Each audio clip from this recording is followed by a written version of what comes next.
This is Adolf Hitler. Don't you recognize him? Yes, he's hard to identify here. This photo was taken during World War I when the Führer served as a volunteer. This is him after 10 years, surrounded by his faithful followers. His eyes are shining, his hand is furiously raised. There's no mistaking him here. Here is the Führer with his dog, Blondie. Here he is with Eva Braun, smiling. Here's his famous Tribune photo. I was there. I was standing so close that I could see the drops of sweat on his forehead. But let's start from the beginning. My name is Gerhard Detlef Meyer, and during the story that I'm about to recount, I served in the Gestapo, the Reich's secret police, as an SS Standartenführer. For 7 years, I worked loyally for the Third Reich, gaining a perfect reputation in the RSHA. I witnessed Germany's rebirth with my own eyes and believed in the wisdom and vision of Adolf Hitler. Now, as I'm going through this old battered diary that I haven't touched for several years, I'm surprised by how quickly the spirit of my notes changed since the day I visited a concentration camp. Gas chambers, ovens, frozen limbs, fleshless bones covered in skin, communists, Democrats, scientists who rejected the false scientific ideas of the Nazis, common people just like me.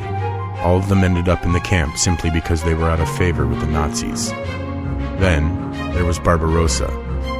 Our Führer directed the Wehrmacht's best forces to the Eastern Front, expecting an easy blitzkrieg. But the war dragged on.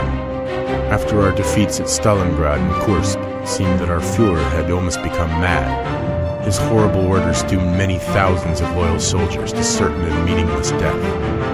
In 1944, when the Soviets took Minsk, I made the final decision. The devil had brought war to the world and was decimating his own people, and this devil had to die. I decided that I must rid the world of Adolf Hitler.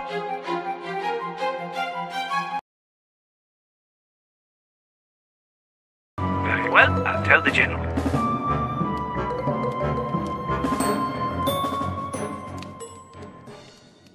The line went dead, and I hung up. I had taken the last step along the path. There was nothing more I could do. Everything went just as we expected. Schoss was ordered to make a pre-flight check, and he put the bomb in one of the Ju-52 compartments. Hitler came an hour later, accompanied by several bodyguards. Suddenly, the Führer looked back and said something to a nearby officer. Then he started climbing the steps once more, and at last, the door was closed. The bomb exploded as the plane flew over the countryside. It fell upon a factory, breaking through a concrete wall. Hefner arrived at the crash site and immediately began to search. Lying in the debris was a small, puny man covered in blood. It was Hitler. The great arch of lies and fear had lost its keystone. It was all about to come crashing down. This act of vengeance and redemption would allow the world to turn the page. It was the starting point of a bright and peaceful future. But why was the Führer's skin so wrinkled? Why was he wearing an old shirt underneath an expensive jacket? And those false teeth? I discovered the full truth only after the war. At the time, all I knew was a few lines printed in a newspaper article. The Führer has arrived in Berlin on his personal train.